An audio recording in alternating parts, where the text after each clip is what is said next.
好多人一講到維他命 D 咧，就會諗起骨質疏鬆啦。的確啦，充足嘅維他命 D 咧係可以促進我哋咧骨骼嘅健康嘅。不過近年就有好多研究咧顯示，維他命 D 原來佢嘅功效啊係非常之咁廣泛嘅噃，就唔係單單咧影響我哋嘅骨骼健康咁簡單啊。甚至乎咧有人覺得咧維他命 D 咧可以係屬於一種荷爾蒙，而唔係咧一種維生素嚟嘅。維他命 D 咧對我哋嘅健康固然重要啦，不過維他命 A、B、C、D 當中咧，我個人就覺得咧維他命 D 咧係相對比較難咧攝取得足夠嘅份量嘅。嗱，維他命 A 咧主要就係嚟自一啲咧係橙色嘅蔬菜啦，好似係胡蘿蔔素比較豐富嘅甘筍啦，又或者南瓜等等啦。只要我哋食得足夠嘅話咧，基本上就唔會缺乏㗎啦。另外維他命 B 咧就比較複雜少少嘅，除咗話係一啲嘅穀類啊，又或者喺啲肉食裡面揾到之外咧，佢嘅存在亦都係比較廣泛一啲。如果我哋飲食咧相對均衡嘅話，亦都唔會太過缺乏嘅。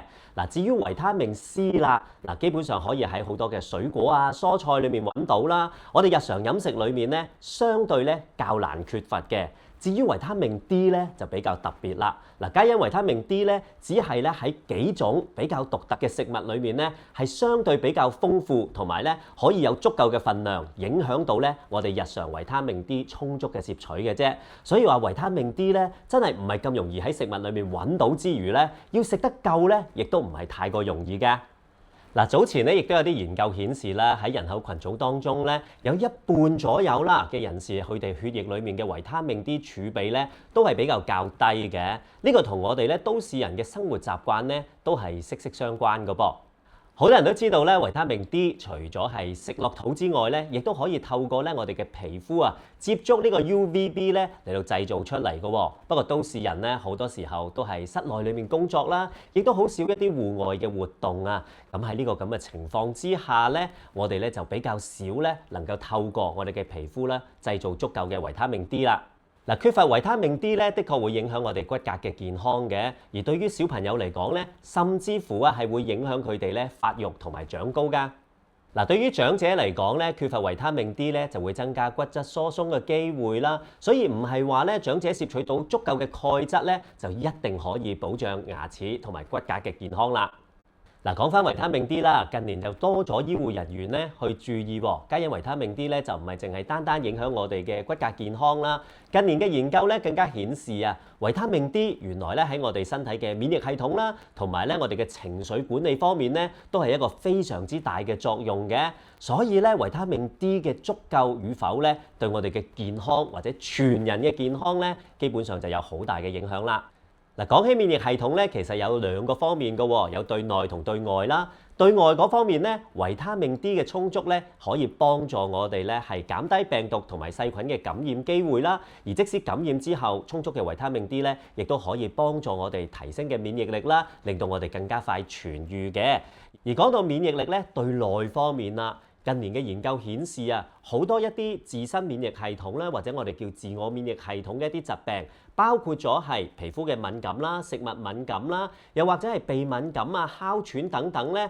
同我哋有冇充足嘅維他命 D 咧，都好有關係嘅喎。另外一啲自身免疫系統嘅疾病，包括咗紅斑狼瘡等等啊，原來咧都會因為維他命 D 嘅缺乏咧，而增加咗咧病發嘅風險嘅。所以喺呢方面咧，我哋發覺咧，維他命 D 無論係對內同對外嘅免疫力咧，都一樣咁重要㗎。近年咧，亦都有一啲嘅健康營養嘅計劃啦，去推廣咧幼兒啊，去攝取一啲充足嘅維他命 D， 甚至乎係咧服用一啲維他命 D 嘅營養補充劑啦，去降低咧我哋一啲譬如敏感症啊，又或者係氣管敏感啊，甚至乎哮喘嘅病發風險嘅。近年咧，亦都有啲研究顯示啦，係充足嘅維他命 D 或者係服用維他命 D 嘅補充劑咧，係可以降低女士咧紅斑狼瘡嘅病發率嘅。嗱，除咗係免疫系統之外啦，攝取足夠嘅維他命 D 咧，仲有助我哋去預防，又或者咧去治療咧呢個抑鬱症嘅噃。近年咧，亦都有啲醫護人員咧去推廣啦，就係建議孕婦喺懷孕嘅時候咧，去攝取一啲維他命 D 嘅補充劑，從而咧降低咧產後抑鬱嘅風險㗎。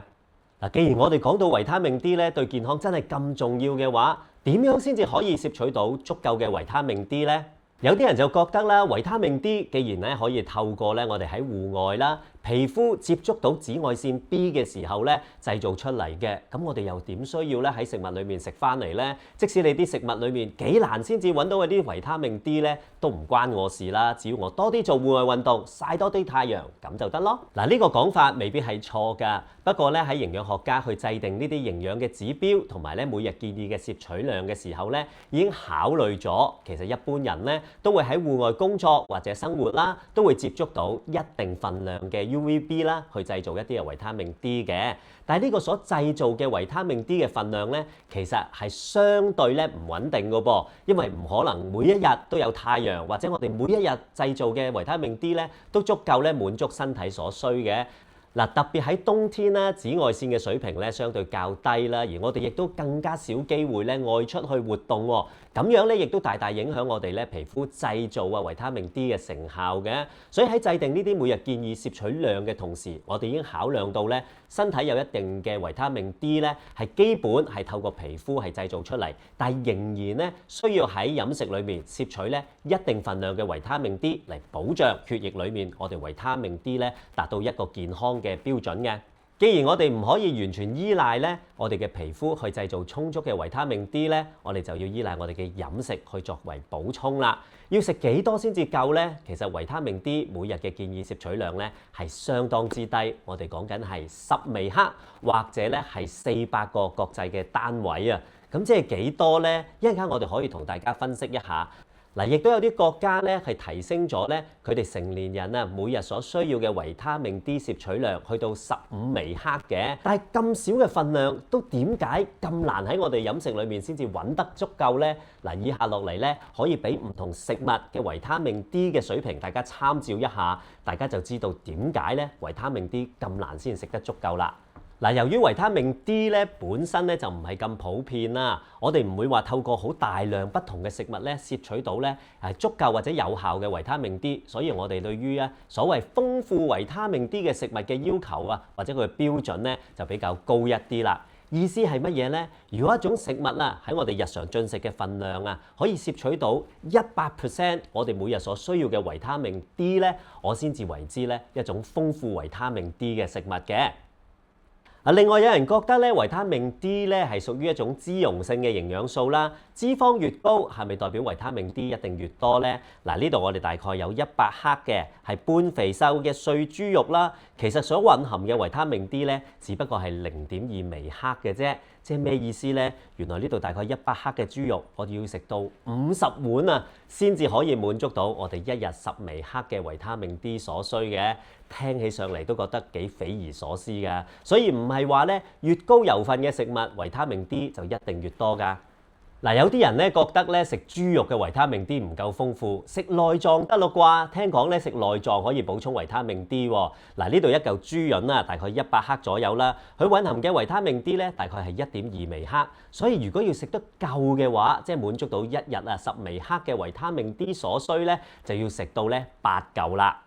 嗱，連動物嘅內臟都幫唔到手，仲有啲咩可以幫手呢？嗱，呢度我哋就有一啲嘅奶類製品啦。其實天然奶類嘅製品咧，所蘊含嘅維他命 D 咧，都係相對較低嘅。嗱，天然牛奶所蘊含嘅維他命 D 咧，大概係每1公升0.6到1.4個微克啦。所以喺台面咧，我哋飲一杯呢啲咁樣嘅牛奶咧，所蘊含嘅維他命 D 其實係相當微量嘅，要飲到咧差唔多係成24杯咧先足夠。咁基本上亦都唔能夠滿足到我哋日常所需嘅維他命 D 啦。嗱，講到牛油咧，雖然都係脂肪啦，但係所蘊含嘅維他命 D 咧都唔係太多嘅啫。嗱，即使呢一隻牛啊，佢喺製造呢一個牛奶嘅過程當中咧，已經係用一啲維他命 D 比較豐富嘅飼料去到飼養都好啦，佢所能夠提供嘅牛奶製造出嚟嘅牛油啦，維他命 D 咧都係相當之低。嗱，好似呢一嚿牛油嚟計啦，只係含有2微克嘅維他命 D， 要滿足到日常嘅需要咧，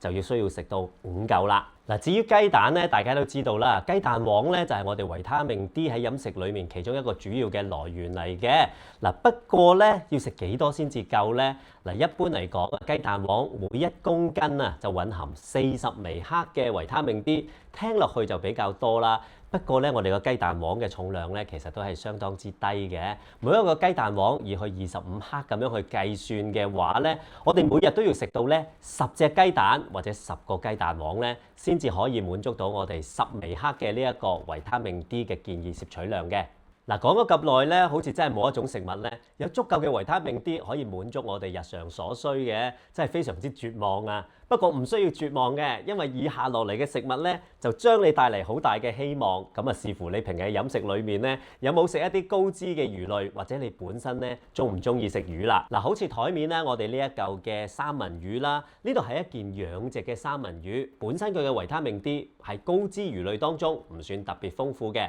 每1公斤咧大概有60微克左右啦。所以呢度一片咧大概係130克嘅一塊嘅三文魚柳咧，已經滿足到我哋每日10微克嘅維他命 D 所需啦。如果你揾到一啲係野生嘅三文魚嘅話咧，佢哋嘅維他命 D 咧分分鐘係養殖三文魚嘅3、4倍啊！所以你所需要進食嘅份量咧就更加之少啦。嗱，而隔離呢一嚿嘅花青魚咧，所蘊含嘅維他命 D 就更加豐富啦。每1公斤咧大概有150微克，所以呢度大概咧係60克左右啦。花青魚咧幾片嘅壽司咁樣樣咧，我哋已經滿足到我哋一日所需嘅維他命 D 啦。如果你係中意食鰻魚嘅話咧，亦都可以咧選擇食鰻魚嘅。呢個同樣大概60-70克。嗱，如果我哋切開咗食壽司嘅，都係幾片或者係幾件壽司嘅啫。嗱，蘊含嘅呢一個嘅維他命 D 咧，已經滿足咗我哋一日所需㗎啦。嗱，中意食壽司嘅人咧，一定聽過咧有安康魚肝呢一種嘅食材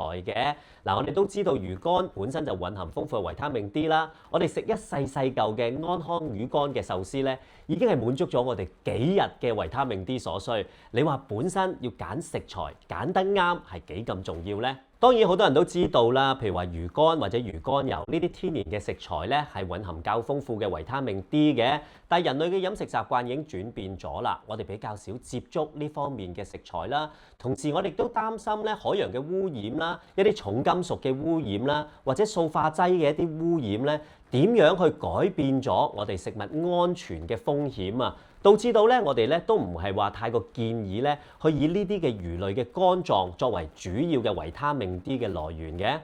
其實除咗魚嘅內臟咧，仲有好多一啲高脂魚類，佢哋嘅魚肉咧都能夠為我哋帶嚟好多嘅維他命 D 嘅。除咗頭先我哋提到嘅係三文魚啦、花青魚啦，同埋呢一個鰻魚之外啦，我哋日常食到嘅鱈魚啦、比目魚啦，或者我哋講緊油甘魚啦，仲有好多個喎，包括咗係吞拿魚啊、鱒魚啊、希靈魚啊，呢啲全部咧都係蘊含咧豐富嘅維他命 D 嘅。嗱，所以只要你平日食到足夠嘅高脂魚類嘅話咧，你除咗可以獲得豐富嘅奧米加3脂肪酸之餘咧，你嘅維他命 D 咧就確保可以攝取足夠啦。我哋都係討論緊啦，係動物性嘅食材咧點樣幫助身體攝取足夠嘅維他命 D 啦，但係就冇提到咧一般嘅素食食材係咪有足夠嘅維他命 D 咧去供給素食者日常所需喎。嗱，呢一度咧就比較多爭議啦。因為維他命 D 咧，主要咧喺食物裏面都係分素食嘅維他命 D2啦，同埋我哋講緊咧喺動物食材揾到維他命 D3啦。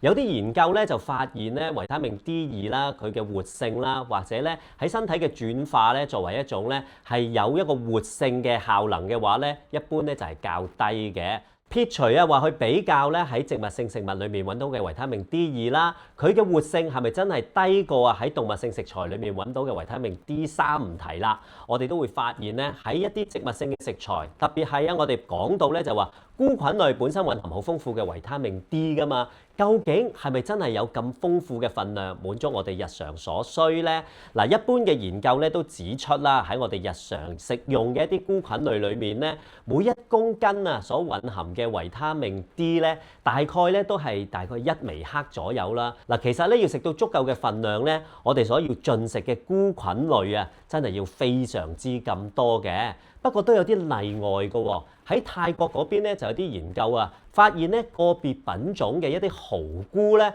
佢所蘊含嘅維他命 D 咧又相對比較豐富，每100克咧都蘊含接近10微克嘅。意思咧即係話食100克嘅呢一個獨特品種嘅蠔菇咧，就已經滿足到我哋一日嘅維他命 D 所需啦。喺美國咧，亦都有啲研究顯示啦，將大嘅啡蘑菇咧暴露喺紫外線 B 底下咧，佢嘅維他命 D 水平咧就會大大提升喎。嗱，有個別嘅品種咧，經過呢個 UVB 照射之後咧，所蘊含嘅維他命 D 咧係高達係每100克咧有30幾毫克，即係代表咩意思咧？其實食細細一塊嘅啡蘑菇咧，就已經滿足到咧我哋身體每日所需嘅維他命 D 啦。嗱，市面上咧亦都有啲嘅植物奶啦，好似係豆奶啦，或者係紫米奶啊、糙米奶咧，都係額外添加咗一啲維他命 D 去幫助我哋身體咧去補充就係素食當中咧維他命 D 嘅攝取不足嘅。嗱，不過咧呢啲都係一啲好獨特嘅情況，正如我頭先所講啦。